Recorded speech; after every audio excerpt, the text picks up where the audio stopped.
नमस्कार दोस्तों। विश्व पुस्तक दिवस पर मैं आपके लिए एक छोटी सी कहानी लाई। गांव में 3 लड़के होते हैं, 6 साल के आसपास की उनकी एज होगी। एक दिन वो मैदान में खेल रहे होते हैं और अचानक से उनको एक इच्छा पूर्ण करने वाली परी मिलती है। वो परी इन तीनों लड़कों से पूछती है कि बोलो, तुम्हारी क्या इच्छा है? तुम्हारी जो भी इच्छा है वो आज ना पूरी करूँगी। पहला लड़का मांगता है एक पक्का सा घर। वो कहता है कि मुझे एक पक्का सा घर कर दो, एक बड़ा सा बंगला दे दो, मैं उस पर संतुष्ट हूँ। परी कहती है ठीक है, तथास्तु। दूसरे बच्चे से परी पूछती है। दूसरा बच्चा कहता है कि मुझे बहुत सारा धन चाहिए, जिससे मैं एक बहुत ही बड़ा बिजनेसमैन बनूंगा। परी कहती है तथास्तु।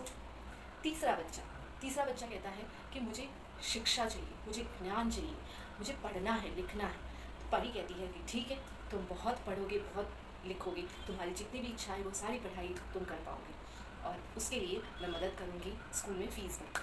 परी उसकी फ़ीस भर देती है और वो बच्चा पढ़ता रहता है। कुछ समय के बाद तीनों बच्चे फिर से उस मैदान में इकट्ठे होते हैं। शायद 20-25 साल के बाद की ये बात है। वहाँ पर फिर से उनको वो परी दिखती है। परी उन बच्चों को पहचान जाती है।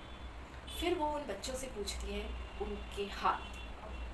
पहला बच्चा बोलता है कि परी, तुमने मुझे घर तो बना कर दिया, बड़ा सा बंगला दिया, पर उसका खर्चा मैं कैसे उठाऊँ? मैं तो पढ़ा लिखा था नहीं कि जिससे मैं कुछ कमा सकूँ, मेहनत कर कर आगे बढ़ सकूँ। इसलिए मैंने तो वो बंगला बेच दिया और उस पैसों से मैं अभी किराए पर रहता हूँ, और उस पैसों से मेरा जैसे तैसे गुजरात होता जाता है। दूसरे बच्चे से परी ने उसका हाल पूछा। दूसरे बच्चे ने बोला कि परी, तुमने मुझे धन तो दिया था धंधा करने के लिए, पर मुझे वो धंधा किस तरह से चलाना था उसका तो ज्ञान ही नहीं था मेरे पास। इसलिए मैंने कुछ थोड़े वर्कर्स रखे थे और वो लोग मुझे ही चीट कर कर वो पैसे लेकर भाग गए। आज मैं उसी हालत में हूँ जो तुमने 20-25 साल पहले मुझे देखा था। परी को अफसोस हुआ। उसने फिर वो तीसरे लड़के से अपना हाल पूछा। तीसरे लड़के ने बोला कि परी, तुम्हारी दया से मैं आज पढ़ लिख कर दूसरे राज्य में एक पुलिस ऑफिसर हूँ। अगर तुम ना होती तो मैं इतना पढ़ लिख ना पाता और मैं आज इतना आगे ना बढ़ सकता। आज मेरे पास सब कुछ है, सिर्फ और सिर्फ वो ज्ञान की मदद से।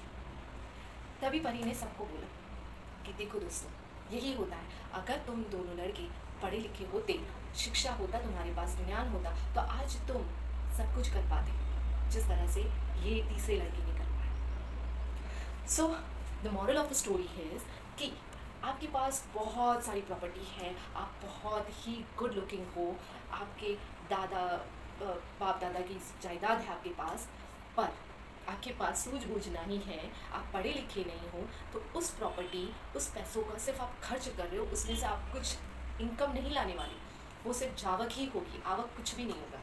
सो आप भले पढ़े लिखे ना हो, लेकिन आपके बच्चों को ज़रूर ज्ञान दीजिएगा। और ऐसा नहीं कि सिर्फ शिक्षित ज्ञान ही। जब भी आपके बच्चे फ्री हो, इवन आप भी फ्री बैठे हो, तो कुछ किताबें पढ़िए, चाहे फिर वो स्पोर्ट्स रिलेटेड हो, या साइंस फिक्शन हो, या मॉरल स्टोरीज़ हो, हॉरर स्टोरीज़, क्रिमिनल क्राइम्स की कोई भी टाइप की स्टोरीज़, या कुछ नोट्स पढ़िए, न्यूज़पेपर्स पढ़िए। इससे आपका दिमाग एक्टिव रहेगा, फ्रेश फील करेगा, और जो नेगेटिव सोच होती है उसको वो दूर करने में कुछ पल के लिए वो नेगेटिविटी दूर हो जाती है और पॉजिटिविटी में आपका दिमाग एक्टिव रहता है। सो इसी तरह से सेलिब्रेट कीजिएगा वर्ल्ड बुक डे और अपने बच्चों को, और आप भी उतना शिक्षित रहिएगा और एक्टिव रहिएगा बुक्स पढ़ने में। Thank you.